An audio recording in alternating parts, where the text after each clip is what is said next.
예, 하나님의 말씀 창세기 21장 22절부터 34절 말씀까지입니다. 제가 봉독을 해드리겠습니다. 그때의 아비멜렉과 그 군대 장관 비골이 아브라함에게 말하여 이르되 내가 무슨 일을 하든지 하나님이 너와 함께 계시도다. 그런즉 너는 나와 내 아들과 내 손자에게 거짓되이 행하지 아니하기를 이제 여기서 하나님을 가리켜 내게 맹세하라. 내가 내게 후대한 대로 너도 나와 내가 머무는 이 땅에 행할 것이니라. 아브라함이 이르되 내가 맹세하리라 하고 아비멜렉의 종들이 아브라함의 우물을 빼앗은 일에 관하여 아브라함이 아비멜렉을 책망하매 아비멜렉이 이르되 누가 그리하였는지 내가 알지 못하노라. 너도 내게 알리지 아니하였고 나도 듣지 못하였더니 오늘에야 들었노라.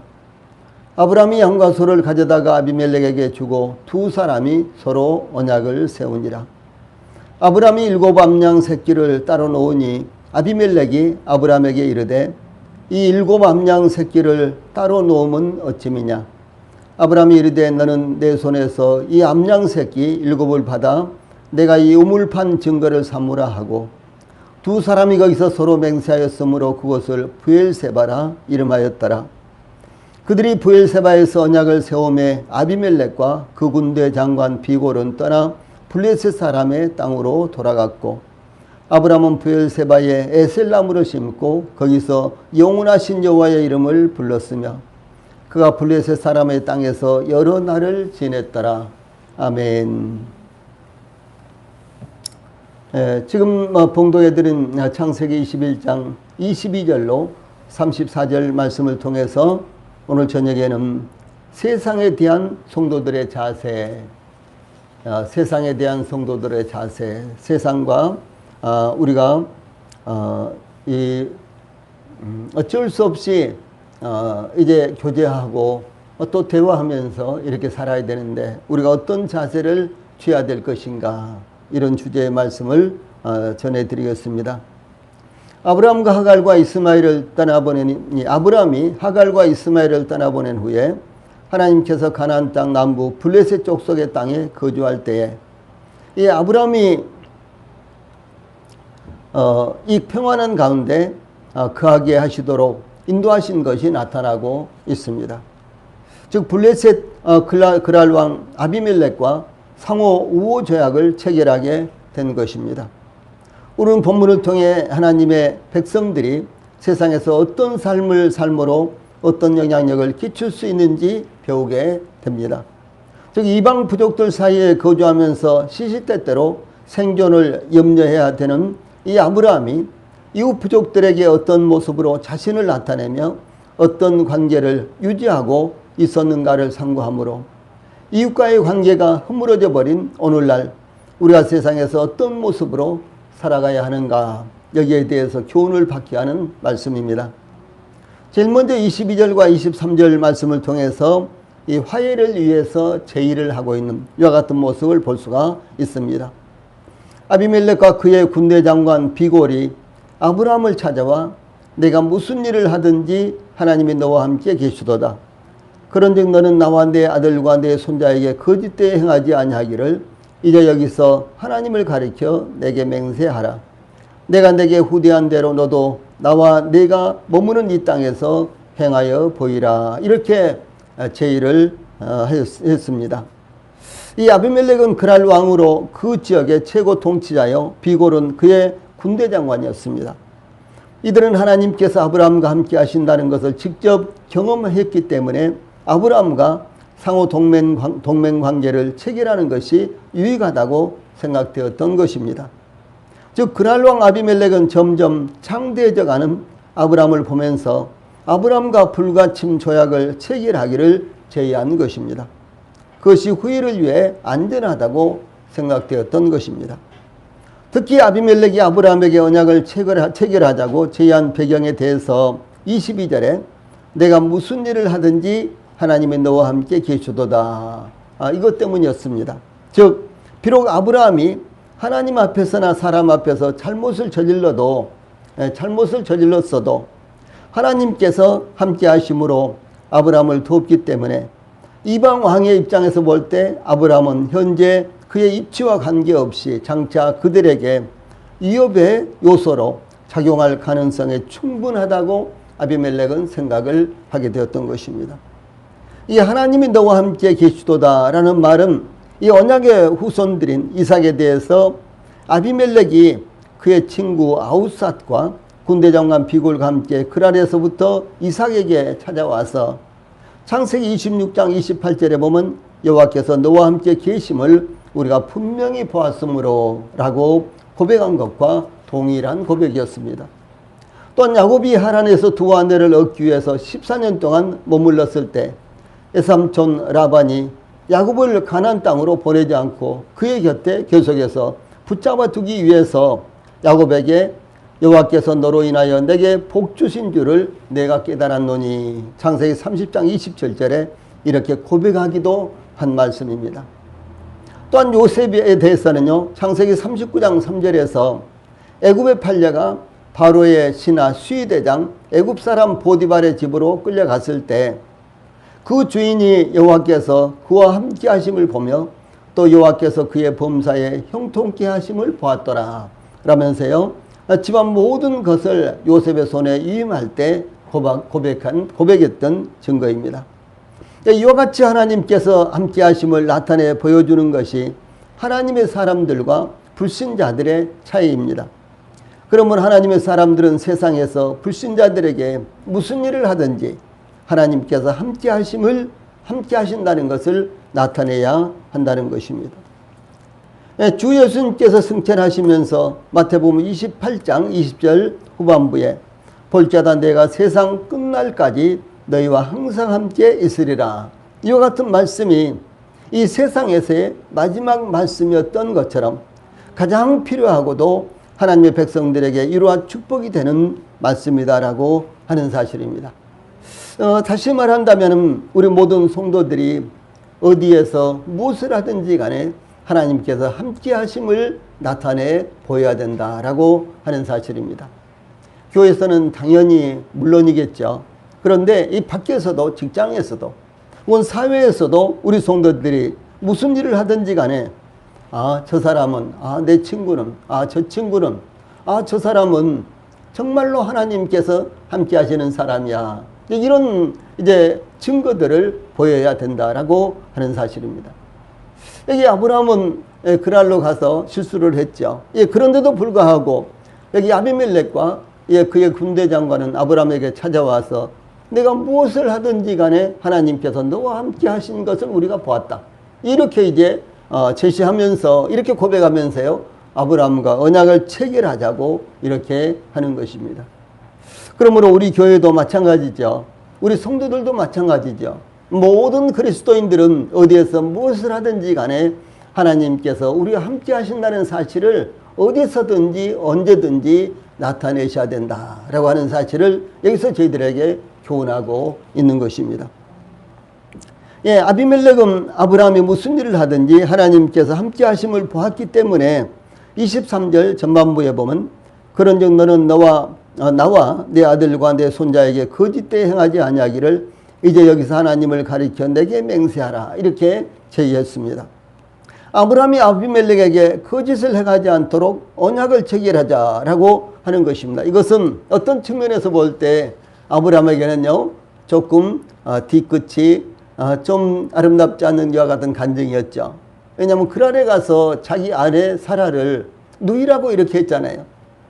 그런데 이제 그랄 왕 아비멜렉이 이 아브라함의 아내 사라를 누이라고 하니까 자기의 아내로 삼기 위해서 데려갔는데 그날 밤에 하나님께서 나타나셔서 이 여자는 아브라함의 아내다.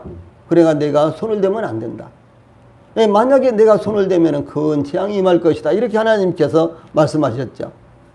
이제 이튿날 이 아비멜렉이 아브라함을 찾아와 가지고 내가 왜 나한테 거짓말을 했느냐, 왜 사실대로 말하지 않았느냐 이렇게 말한 적이 있었잖아요. 자, 그래서 이제 이 아비멜렉은 나에게 혹은 내 후손들에게도 내가 거짓을 행하면 절대로 안 된다. 이것을 계약을 하자 이런 것입니다. 어떤 측면에서 참 부끄러운 이와 같은 일이었죠. 그런데 한편으로냐 이제 이렇게 이제 부정적인 측면에서는 참 부끄러운 일이었는데 긍정적인 측면에서는요, 이 사람은 혹시 잘못을 저질러도 하나님께서 함께하는 사람이야. 이것을 아브라함이 이 아비멜렉이 깨닫게 되었다는 사실이죠. 그래서 이 사람과는 화목하고 우호조약을 체결하고 서로 싸우지 않고 이렇게 지내는 것이 나와 나의 후손들에게 대단히 유익한 일이다라고 이렇게 생각이 들었기 때문에 이제 이렇게 말하는 것입니다. 그래서 이제 아브라함이 아비멜렉에게 거짓을 행하지 않도록 언약을 체결하자 이것입니다. 그래서 언약의 당사자들로서는요, 23절 전반부에 너는 나와 내 아들과 내 손자에게 이런 의미는 이 상호 조약을 이 부족들 간에 체결하는데 이 부족들 간의 당사자들뿐만 아니라 대를 이어서 지속되는 유효한 언약을 체결하자라고 하는 것입니다. 그러므로 아비멜렉과 아브라함과 그의 후손들까지도 포함되는 영구적인 언약을 체결하자라고 하는 것입니다. 우리는 절대로 서로 거짓말하지 말고, 우리는 절대로 서로 싸우지 말고, 우리는 평화롭게 살자. 이와 같은 언약을 지금 체결하자라고 하는 것입니다. 그래서 언약의 핵심 내용으로 제시한 23절 전반부에 거짓되이 행하지 아니하기를, 이란 것은요, 아브라함이 말씀드렸던 대로 그의 아내 사라를 누이라고 속였는데 그와 같은 일이 다시는 일어나지 않게 하자라고 하는 것이었습니다. 유사한 일로 서로 피해를 입을 수 있기 때문이다라고 하는 것입니다. 그러나 이것은 외형적인 것이요, 본질적인 것은 상호 우호 조약 혹은 상호 불가침 조약 같은 약속을 체결하자라고 하는 것이 아비멜렉의 속셈이었습니다. 또한 아비멜렉은 이제 여기서 하나님을 가리켜 내게 맹세하라 이렇게 이제 촉구를 하죠. 이렇게 요청했는데 이게 맹세라는 것은 이 세바라는 말입니다. 히브리어로 세바. 지난번에도 제가 맹세에 대해서 말씀드렸죠. 맹세는 7이라는 숫자가 히브리어로 7이라는 말이 맹세라는 말이라 그랬죠.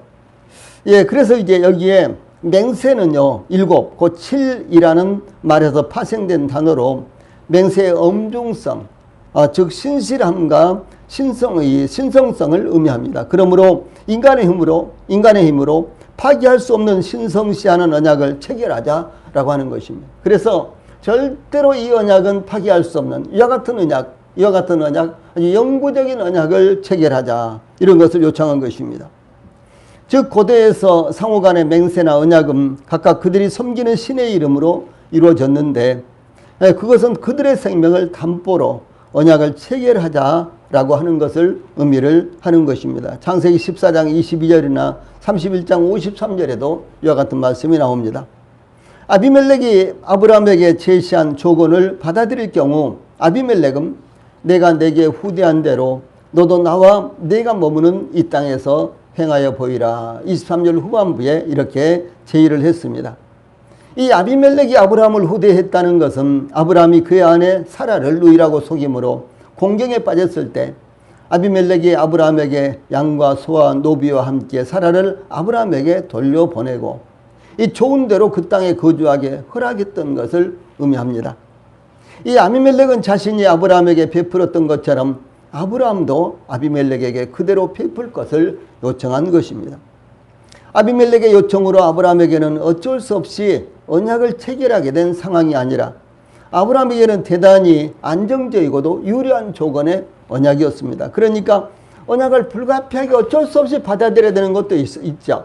근데 그런 조건이 아니라 아브라함에게는요, 아주 좋은 조건의 언약을 별로 수고도 하지 않고 체결하게 된 이와 같은 계기가 되었다라고 하는 것입니다. 하나님께서 아브라함과 함께 하심으로 말미암아 가나안 땅에서 그만큼 아브라함의 위상이 높아진 것을 의미합니다. 이와 같이 하나님은 하나님의 백성들이 세상에서 멸시당하고 영향력을 받는 것이 아니라 오히려 인정받고 영향력을 끼치기를 원하신다는 것을 우리 성도들이 기억하시기를 바랍니다. 그러므로 주님 안에서 견고하게 우리 성도들이 거하고 있다면 세상에 영향을 받는 것이 아니라 오히려 우리 성도들이 세상에 영향을 끼치는 이와 같은 삶을 이와 같은 성도들이 될 수가 있다라고 하는 사실입니다. 다음에 24절로 26절에서는 언약을 체결하기에 앞서 해결해야 될 문제가 있는 것을 볼 수가 있습니다. 자, 어떤 문제를 그대로 덮어놓고 언약을 체결하면 그것이 결국 분쟁의 불씨가 되겠죠. 그래서 아브라함과 여기 그랄 왕 아비멜렉 사이에도 이 언약을 체결하기에 앞서서 두 사람 사이의 문제를 우선적으로 해결하고, 그리고 이제 언약을 체결한다면 그 언약은 영구적으로 서로 지킬 수가 있을 것이고요. 불화가 없을 것입니다. 이 아브라함은 아비멜렉의 제의에 대해서 24절에 내가 맹세하리라, 그렇게 이제 순수하게 이 그랄 왕 아비멜렉의 언약을 체결하자라고 하는 이와 같은 제의에 대해서 받아들였습니다. 아브라함이 이와 같이 아비멜렉의 제의를 기꺼이 받아들인 것은 아브라함이 화평의 사람이라는 것을 증거한 것입니다. 아브라함은 혹시 자신에게 손해가 오더라도 상대방을 존중하고 받아들이는 성품이었습니다. 이 조카 롯의 목자와 자신의 목자들 사이에 일어난 다툼을 해결하기 위해서도 창세기 13장 8절로 9절에 보면은 우리는 한 골육이라 나나 너나 내 목자나 내 목자나 서로 다투게 말자. 내 앞에 온 땅이 있지 아니하냐. 나를 떠나라. 내가 좌하면 나는 우하고 내가 우하면 나는 좌하리라 라고 기꺼이 우선권을 그의 조카 롯에게 양보를 했습니다. 그러므로 아브라함을 본받아 우리 성도들이 세상과의 다툼이 일어날 때 끝까지 시시비비를 따지는 것보다 더 큰 다툼으로 발전하기 전에 적당한 선에서 화해를 도모하는 것이 바람직하다라고 하는 사실을 교훈으로 받는 것입니다. 특히 사소한 다툼 때문에 이웃이나 친구나 가족들과 등을 돌리는 데까지 발전하는 것은 세상의 빛이요 소금으로서의 역할을 넘어선 것이라고 할 수가 있는 것입니다. 이와 같이 아브라함이 화평의 사람이듯이 하나님을 믿는 믿음 가운데 거하는 우리 모든 성도들이 화평의 사람입니다. 성도들 사이에서도 우리 성도들은 화평의 사람이요 교회 안에서도 화평의 사람일 뿐만 아니라 이 세상에서도 우리 성도들은 화평의 사람이어야 된다라고 하는 사실을 우리 성도들이 잊지 않기를 바랍니다. 아주 작은 것 가지고 서로 등을 돌린다거나 이 작은 것 가지고 세상에서 시시비비를 가린다 보면은 절대로 복음을 전할 수가 없고, 우리가 예수 그리스도의 증인이요 복음을 전해야 될 이 전도자로서의 사명은 영 멀어질 수밖에 없는 것입니다. 그러나 아브라함은 차후에 일어날 수 있는 일을 예방하기 위해서 이미 일어났던 아브라함의 종들이 아브라함의 우물을 빼앗는 일에 대해서 아브라함은 아비멜렉을 책망을 했습니다. 이것이 25절에 나타나고 있습니다. 그러니까 화평의 사람이라 할지라도 문제를요 명확하게 제거해야지만 이제 다음에 분쟁의 여지가 없어진다라고 하는 사실입니다. 그때 아비멜렉은 말하기를요 26절에 누가 그리하였는지 내가 알지 못하느라 너도 내게 알리지 아니하였고 나도 듣지 못하였으니 오늘에야 들었노라 라고 대답을 했습니다. 그러니까 이 아비멜렉의 종들이 아브라함의 우물을 팠는데 그것을 빼앗은 거예요. 그 당시의 우물은요 대단히 중요한 것이었습니다. 그래서 우물은 가나안이나 아라비아 이런 이제 광야나 사막 지역이죠. 이제 우리가 잘 알고 있는 대로 중동 이와 같은 지역은 참 물이 귀합니다. 지금은 이제 아프리카 모든 지역에 물이 아주 귀하잖아요. 그래서 이런 곳에서는요, 이제 과거에는 이제 땅을 파서 우물을 만들지 못하고, 이제 오아시스가 그들의 삶의 터전이었습니다. 그래서 오아시스를 놓고 부족들이 이 생사를 놓고요, 싸웠어요. 근데 얼마만큼 그 싸움이 이루어지는 거는요, 한 부족이 완전히 진멸을 당했습니다. 그때까지 싸우는 거예요. 지금도 저 아프리카에 밀림지대라든가 오지 같은 데서는요 부족과 부족들이 싸움을 하는데 그렇게 싸우고 있답니다. 뭐 사우디아라비아라든가 에미레이트라든가 UAE라든가요 뭐 바레인 등등 이런 나라들은 지금도 전부 다 부족의 연합국가입니다. 부족들이 연합해서 국가를 이룬 이와 같은 이제 국가들입니다. 그래서 이제 이런 이제 나라들은요 이 부족장들이 함께 모여서 마치 우리나라의 국회와 같은 이제 이런 이제 회의를 하고 그래서 이제 국가의 대사를 지금도 해결해 나가고 있는 거예요. 예. 그래서 이제 이와 같이 부족 국가이기 때문에요. 이들은 이제 과거에는 그야말로 생존을 놓고 이제 그 오아시스를 이제 지키기 위해서 싸우던 이와 같은 부족들이었습니다. 그런데 이제 서로 간에 우열이 어느 정도 결정되죠. 이 부족은 대단히 큰 부족이고 이 부족은 아주 적은 부족이고 싸우면 어떻게 되겠어요? 안 되지요. 싸우면 뭐 이 부족은 틀림없이 멸망을 당하죠. 그러니까 사전에 화해를 해서 이제 서로 이제 좋은 방향에서 하나가 돼가지고 이제 이와 같이 이제 연합이 된 국가들이 아주 많습니다. 사실 UAE 같은 나라는 아주 작은 나라입니다. 우리나라 뭐 경기도만큼이나 할까 그보다 더 훨씬 더 적을지도 모르겠어요. 내가 정확하게는 기억을 못 하겠는데요. 그런데도 여러 부족이 합해가지고 한 나라가 된 것입니다. 예. 그래서 이제 우물은 이 가나안이나 아라비아에서 생존과 깊은 관련이 있었습니다.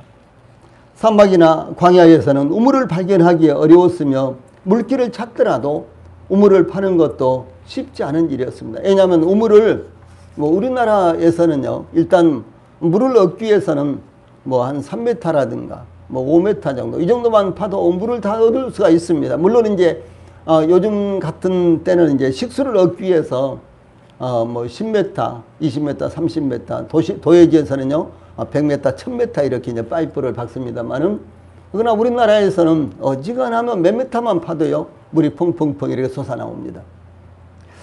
그런데 이제 중동 같은 곳에서는 그렇지 않아요. 예, 몇십 미터 파도 물이 없습니다. 그런데 과거에 그 손으로 이렇게 우물을 팔 때는요 몇십 미터를 어떻게 파겠어요? 도저히 불가능한 일이죠.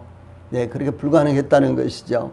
그래서 혹시 물길을 발견하더라도 우물을 파는 것은 쉽지 않는 일이 아브람 때요 우물을 파는 일이 쉽지 않았습니다. 그런데 이 아비멜렉의 종들이 아브라함이 팠던 우물을 빼앗은 것은 텃세를 부린 것이었습니다. 텃세.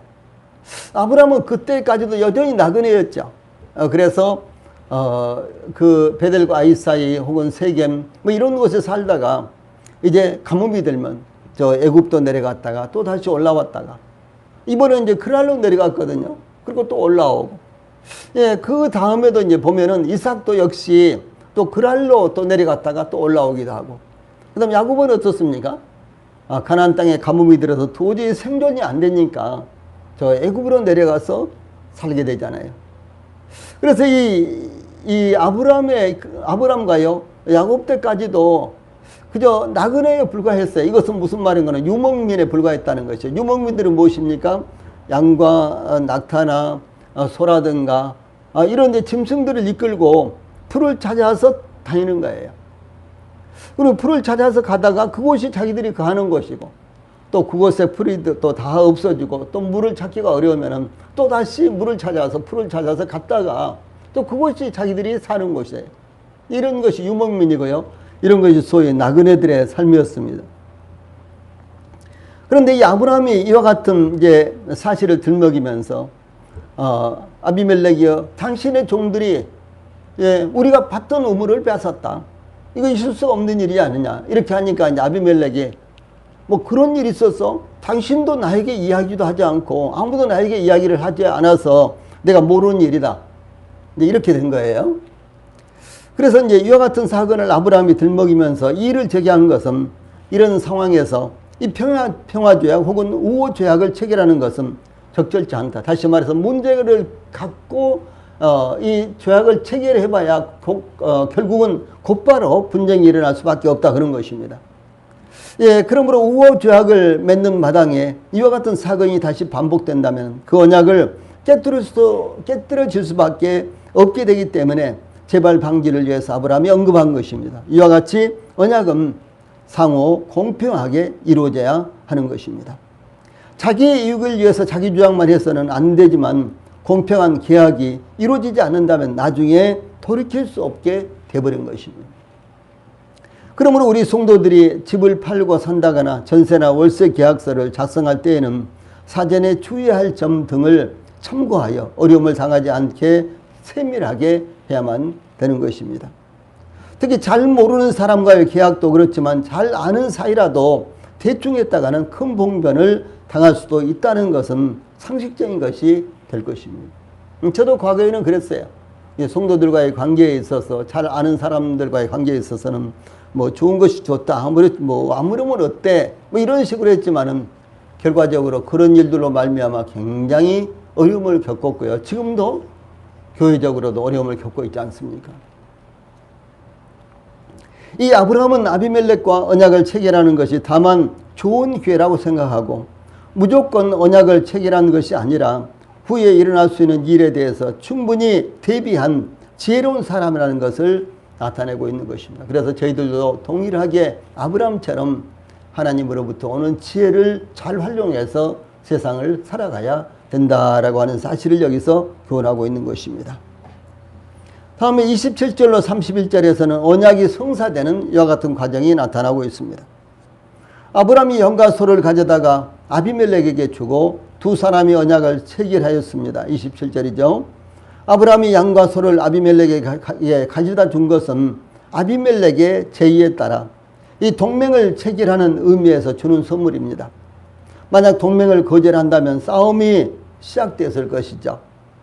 아브라함은 또 7 암양 새끼를 따로 놓았는데 아비멜렉이 아브라함에게 이 7 암양 새끼를 따로 놓으면 어찌미냐 하고 29절에 묻자 30절에 너는 내 손에서 이 암양 새끼 7을 받아 내가 이 우물판 증거를 삼으라 이렇게 대답을 합니다. 7 암양 새끼라는 말씀이 3번이나 연속적으로 나타나는데 그만큼 강조하는 표현이 되는 것입니다. 여기 7과 7은 상징적인 의미로서 두 사람의 맹세의 엄중성을 강조하려는 의미에서 7 의식 혹은 7 언약을 의미하는 이와 같은 숫자입니다. 그러니까 이 언약을 체결하되 철저하게 체결해야 된다. 완벽하게 체결해야 된다라고 하는 사실을 이렇게 강조하고 있는 것입니다. 즉 아브라함은 앞으로의 권리 침해의 경우에 대비하여 7마리의 짐승을 아비멜렉에게 그 대가로 제공함으로 자신의 우물 소유권에 대한 아비멜렉 왕의 공식적인 인정을 받으려고 한 것입니다. 특히 아브라함은 아비멜렉과의 언약을 체결하는데 대단히 철저하게 심혈을 쏟고 있는 것으로 나타나고 있습니다.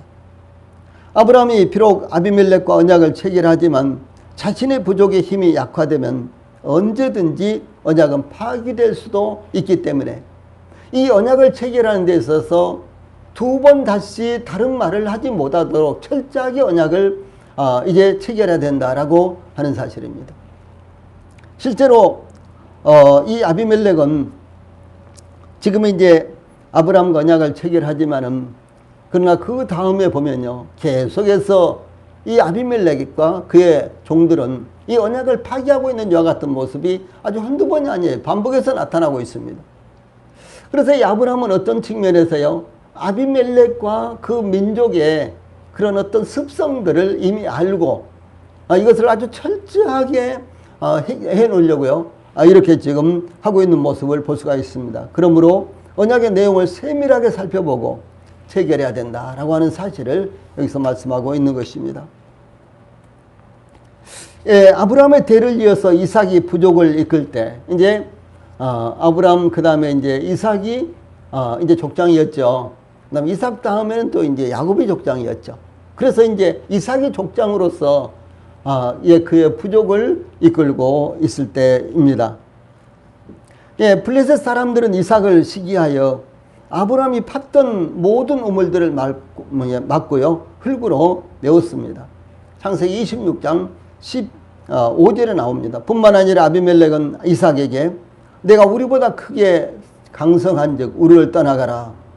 이때 이제 아브라함과 이 아비멜렉과 이 아브라함이 언약을 체결할 때는 네가 원하는 곳에서 살아라. 이렇게요. 마음대로 이제 어디서든지 터전을 잡고 안정되게 살 수 있도록 아비멜렉이 아브라함에게 허락을 했어요. 그런데 이제 다음 대에서 이삭의 대가 왔을 때 아까도 우리가 살펴봤듯이 이 아비멜렉은 나와 내 아들과 내 손자들까지도 그렇잖아요. 이것이 대대적으로 이 언약이 이어지고 이 언약이 영구적으로 이어질 것을 요청을 했잖아요. 그건 누가 했습니까? 아브라함이 요청한 것이 아니라 아비멜렉이 요청했어요. 그런데 그 아비멜렉이 이제 아브라함이 아브라함 시대가 지나고요. 이삭의 시대가 왔을 때 이삭과 계속해서 충돌하고 있다는 사실이죠. 그리고 결국은 이제 창세기 26장 16절에 보면 내가 우리보다 크게 강성한 즉 우리를 떠나가라 라고 이렇게요. 뭐 언제 언약을 체결했어? 뭐 무슨 언약? 뭐 이런 식으로요. 완전히 그것을 무시하고 이제 이삭을 멀리 내쫓고 있는 이와 같은 모습을 볼 수가 있습니다. 그래서 이제 이삭은 할 수 없이 그곳을 떠나 그랄 골짜기에 장막을 치고 거기 우거하면서 아브라함 때에 팠던 우물을 다시 팠는데 아브라함이 죽은 후에 블레셋 사람들이 메웠기 때문입니다. 그런데 이삭의 종들이 골짜기에 파서 샘군을 얻었는데 그랄 목자들이 이삭의 목자들과 또 다퉜습니다. 이삭의 목자들이 또 다른 우물을 팠는데 그랄 목자들과 또 다퉜습니다. 이삭은 또다시 옮겨 우물을 팠는데 그때야 다투지 않았다. 계속 쫓아다니면서 이삭의 종들이 우물을 파면 또 쫓아와서 메워버린다든가 또 쫓아와서 또 다툰다든가 이런 일이 계속해서 반복되다가요. 이삭은 싸우지 않고 또 다른 장소에 가서 또 우물을 파고 또 다른 장소에 가서 우물을 파고 계속해서 이것을 이렇게 했습니다. 그러자 결국은 그랄 목자들이 이삭의 목자들과 다투지 않았다. 이렇게 증거하고 있습니다. 이삭의 목자들이 이와 같이요. 계속해서 우물을 팠고 아비멜렉의 이와 같은 목자들은 그랄 목자들은 계속해서 쫓아다니면서 방해를 하고 다퉜습니다. 이와 같은 사건은 아브라함이 죽은 후에 일어났지만 아브라함은 그랄 사람들의 인품을 그랄 사람들의 성품을 이미 잘 알고 있었던 것으로 이렇게 봅니다. 그러므로 아브라함은 그들과 언약을 체결하면서 세심한 주의를 기울이고 있었던 것은 아브라함이 대단히 지혜로운 사람이었다라고 하는 사실입니다. 특히 우리 성도들이 공적인 일과 더불어서 사적인 일들도 이건 뭐 내 개인적인 일인데 뭐 이건 내가 알아서 할 수 있는 일인데 뭐 손해보면 뭐 누가 손해봐 내가 손해보는 거지 뭐 괜찮아 이런 것이 아니라요. 공적인 일과 더불어서 사적인 일도 아주 세밀하게 처리할 수 있는 지혜를 가져야 된다라고 하는 것을 교훈하고 있습니다. 이와 같이 두 사람 더 나아가서 두 부족 사이의 언약은 성사되었습니다. 그러므로 31절에 보면 두 사람이 거기서 서로 맹세하였으므로 그곳을 브엘세바라 이름하였더라 라고 증거하고 있습니다. 브엘세바 한번 해보세요. 브엘세바. 우리가 성경을 읽으면요 브엘세바라는 말이 참 많이 나와요. 그러니까 꼭 기억해 두세요. 이 브엘세바는 아브라함이 그랄 왕 아비멜렉과 맹세를 했던 장소다. 약속했던 언약을 체결했던 장소다. 이렇게 기억을 하고 계십시오. 그래서 이 브엘세바는 아브라함이 7 암양 새끼를 증거로 아비멜렉과 언약을 체결했다는 의미로서요.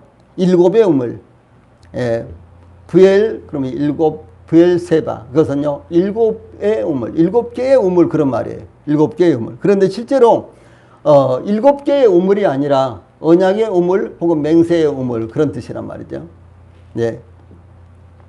이제 두 사람 사이에 혹은 두 부족 사이에 언약이 체결되어 언약에 의해 서로를 침략하지 않고 평화롭게 살아가도록 언약이 체결된 것입니다. 아브라함에게 있어서 블레셋의 그랄 왕 아비멜렉과의 언약 체결은 아브라함의 가나안 땅에서의 입지를 확고하게 인정받을 수 있는 계기가 되었습니다. 아브라함이 가나안 땅에 도착한 후 30년이 지나갔지만 아브라함은 가나안 주민들로부터 공식적으로 거주할 수 있는 지역을 인정받지 못한 단계였습니다. 아브라함에게 대해 모든 부족들이 호감을 가졌지만 여전히 아브라함은 그때까지도 짐승들을 이끌고 지나가는 유목민에 불과했다는 거죠.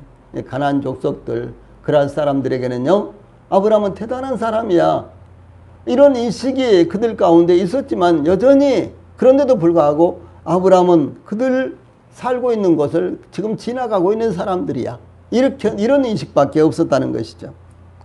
그러나 이제는 아비멜렉과 언약을 체결함으로 그날에서 이 가나안 원주민들과 서로 어깨를 맞대며 살아갈 수 있는 지위를 확보했다. 그러니까 아브라함으로서는 대단히 중요한 지금 언약이 체결됐다라고 하는 사실입니다. 아브라함처럼 세상은 우리에게 지나가는 나그네의 길에 불과한 것입니다. 우리 모두가 다 그런 거예요.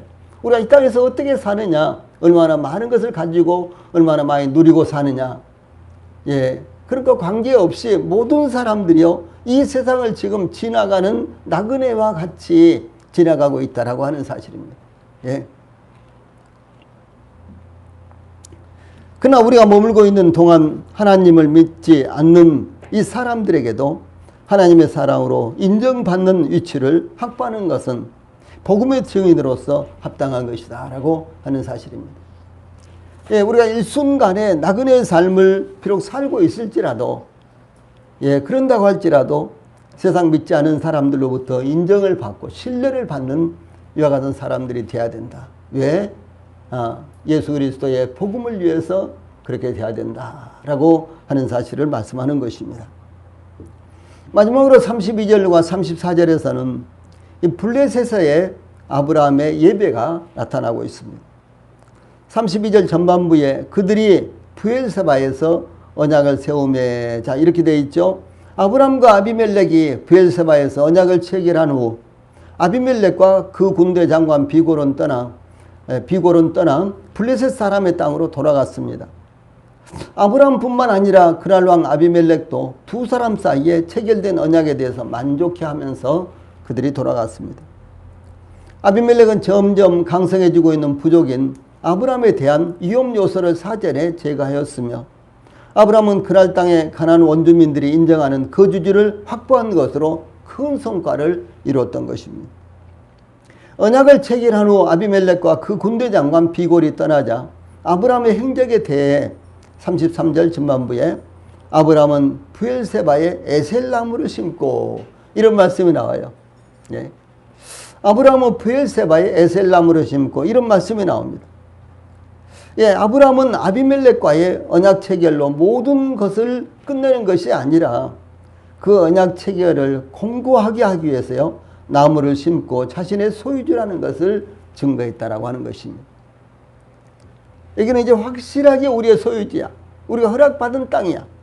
그래서 그곳에 이제 나무를 심고, 예, 에셀나무다, 이렇게 지금 증거하고 있습니다. 이 에셀나무는 사막의 모래 언덕이나 연분이 많은 늪지대에서 4 내지 10m 정도, 4 내지 10m 정도 자라는데 특징은 견고하고 환경 변화에도 지구력이 입증된 나무라는 특성을 가지고 있습니다. 그래서 뭐 유성류, 적경류, 수사류 이렇게도 이제 부르는데 다들 말이 어렵죠.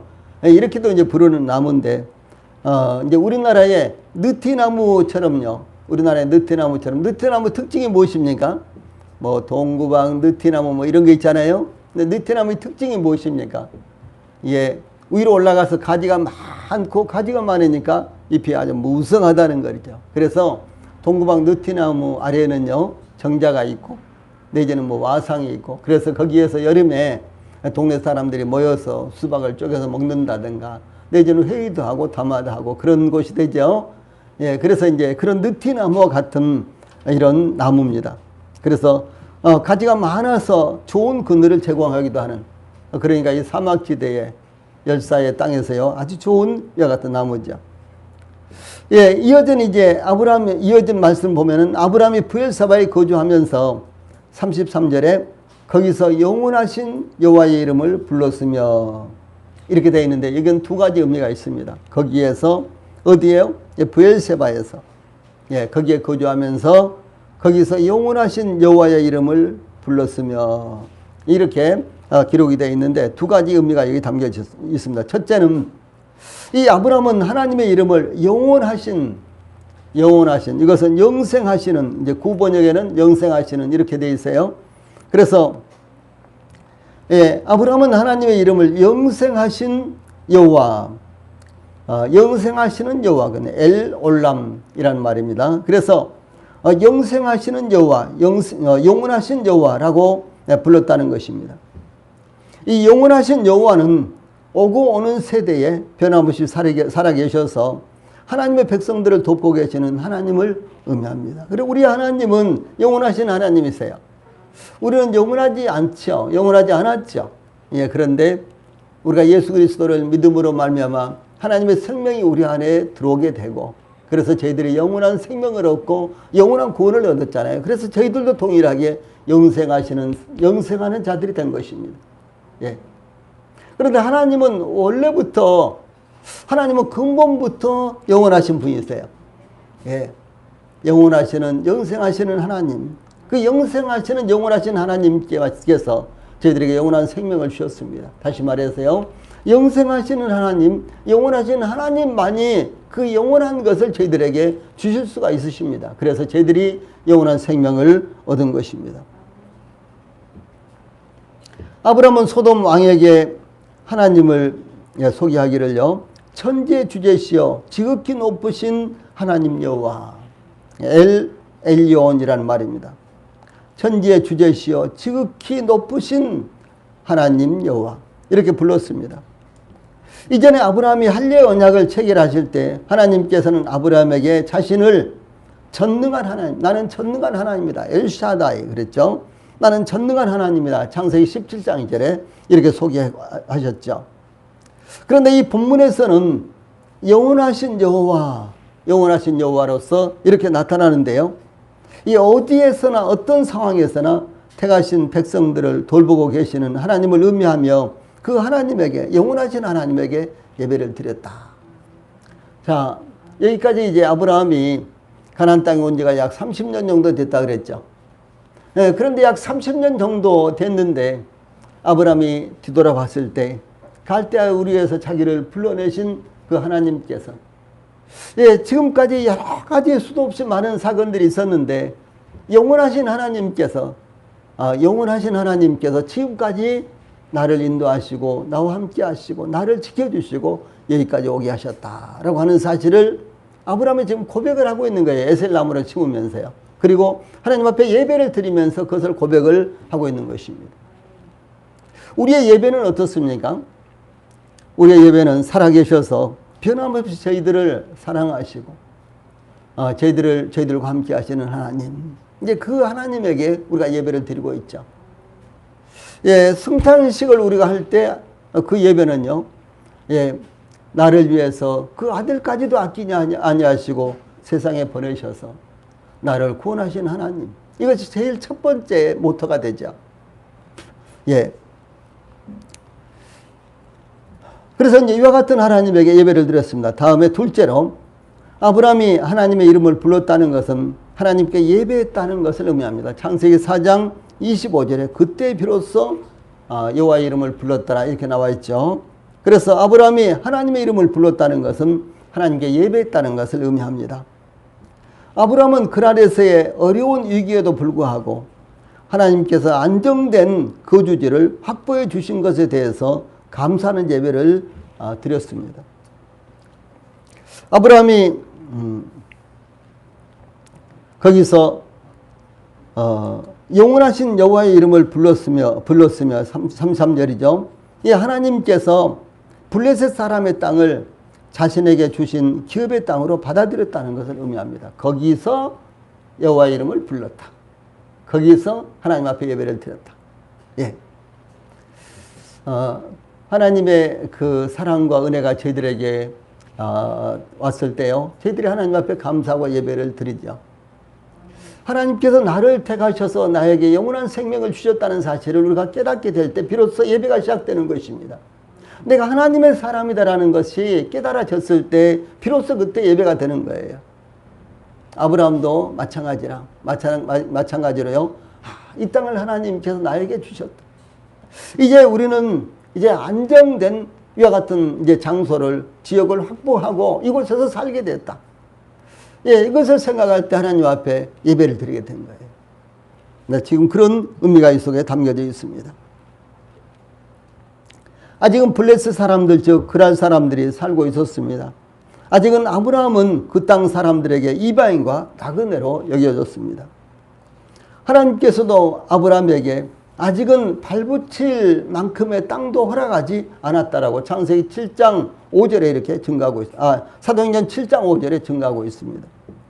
그러나 아브라함은 아비멜렉과의 언약 체결로 인해 그 땅을 하나님께서 기업으로 주신 땅으로 생각하며 거기서 하나님 앞에 예배를 드렸다. 하나님 앞에 감사했다라고 하는 것입니다. 예, 우리는 이상으로 아브라함이 아비멜렉과 언약을 체결하는 상황을 살펴보았습니다. 아브라함은 하나님을 믿는 믿음의 사람이었지만 모든 일에 대단히 철저했습니다. 뭐 하나님이 알아서 해주시겠지 아니라는 거죠. 예, 하나님께서 저희들에게 주신 기회를요 우리가 철저하게 사용을 해야 되는 거예요. 예. 만약 지혜가 부족하다면 풍성히 주시고 꾸짖지 아니하시는 하나님께 나는 지혜가 부족합니다. 지혜를 주십시오라고 지혜를 요청해야 되는 것입니다. 그래서 그 하나님의 지혜로 저희들이 철저해야 된다. 모든 일에 철저해야 된다라고 하는 사실을 말씀하는 것입니다. 우리 성도들이 세상과의 접촉에서 하나님의 이름을 위해 또한 우리 자신들의 유익을 위해 보다 더 철저해야 된다라고 하는 것을 가르치고 있습니다. 그래서 세상에 대한 이게 성도들의 자세예요. 아브라함은 또한 그러면서도 하나님께서 여기까지 이르게 하시고 세밀하게 도우시는 하나님께 그 이름을 불러서 예배했습니다. 그러므로 우리도 아브라함을 본받아 하나님께서 허락하신 일들을 철저히 감당해야 된다라고 하는 것을 철저히 감당해야 된다라고 하는 것을 교훈을 받으며 아울러 그것이 하나님께 예배의 주제가 될 수 있도록 해야 된다라고 하는 사실을 아울러 우리가 교훈을 받고 있는 것입니다. 하나님 우리에게 주신 것에 대해서 우리가 철저하게 해야 된다. 왜? 그것이 예배의 주제가 되니까 그런 말씀입니다. 그래서 우리 모든 성도들이 이와 같은 말씀을 통해서 하나님으로부터 지혜를 받아서 세상에서도 또 이 세상에서 하나님께서 저희들에게 주신 일에 대해서 철저함으로 말미암아 그것이 하나님 앞에 예배의 소재가 되고 하나님 앞에 예배를 드릴 수 있는 기회가 돼야 된다라고 하는 것을 잊지 않기 바랍니다. 예, 기도하시겠습니다.